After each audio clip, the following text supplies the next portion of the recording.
For those unfamiliar with the concept, would you explain mob programming? So this is a very easy idea. All the work that we do requires that we collaborate somehow. So let's find the best and most effective way to collaborate. Well, what would that be? We don't know because we never get the best. But this was a step forward for one team trying to figure out how to work in a more collaborative manner. So if you think of a programmer usually as sitting alone at a computer, but they need to send emails and talk to other people, we bring those people together and we all sit in front of that same computer, thinking about the same thing at the same time, working on it together. So the easy phrase I put together is all the brilliant minds working on the same thing at the same time in the same space and at the same computer. It's just the best I could think of, and the group I was working with where we originated this, the best we could think of to increase our ability to collaborate.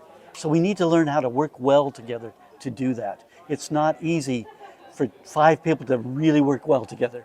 It's not the easiest thing in life to work well with others. We need to get good at that. We need to practice it. That's the idea. Thank you. So, what is the biggest challenge for development teams today? Oh.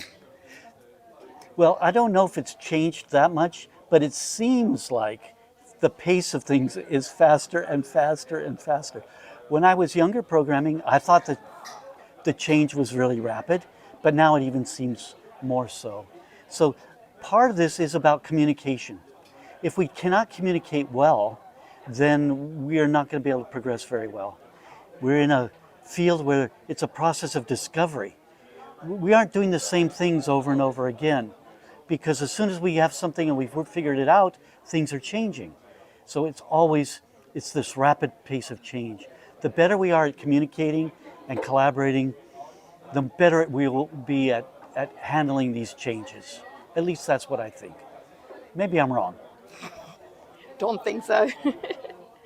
So, you've been to Sweden, you said, multiple times Oh, yes. over the years. So, what differences do you recognize between Sweden and the US regarding software development and organizational cultures? So the differences in the cultures are observable, but the United States is like 50 countries. It's different where you go. And Sweden is, because it's a smaller population and it's much more focused, you have 2 or 3 largest cities. So like Stockholm is very focused on software development, and the other larger cities have also made it their focus. So the difference here is, I think, it's the level of concentration. So overall, the culture in Sweden, you have a little more of a consensus decision-making model that you follow. But you find that in the US as well, just depends on where you're at. So in some places, in the US, it's a very high focus on innovation. And I believe that maybe over the last decade or two, that Sweden has caught up in that high level of innovation. If you go down a street anywhere downtown in Stockholm, you will see software development firm after software development firm in many different fields. It could be games, it could be finance, it could be engineering. So it's a high level of innovation going on. So I would say mostly the similarities are greater than the differences between the US and Sweden. Some places I've been in the US, it would be nothing but high tech for miles. So the concentration is there in some areas, and in some areas it's really spread out.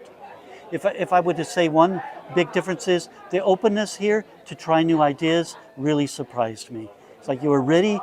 As soon as someone here in Sweden heard about mob programming, they were trying it, probably sooner than almost anywhere else.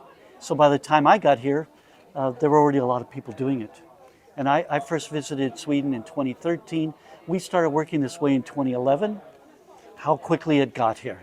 That's Yeah. amazing, really, So, truly. Thank you. So, what would you say is the main benefit of mob programming? well, I think this improves our ability to communicate.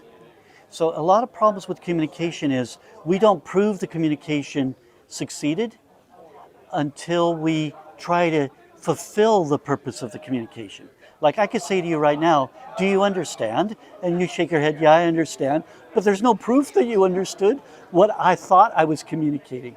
So mob programming takes us from the communication to trying the thing we're communicating about really instantly.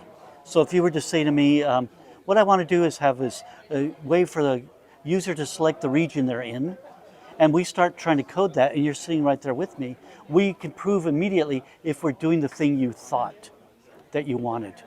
This is, I think, a huge benefit, is the communication is now in a very direct manner, and we prove whether we were correct or not, whether we understood each other or not. I've seen organizations where the proof of the communication doesn't happen for weeks. That is way too long to wait.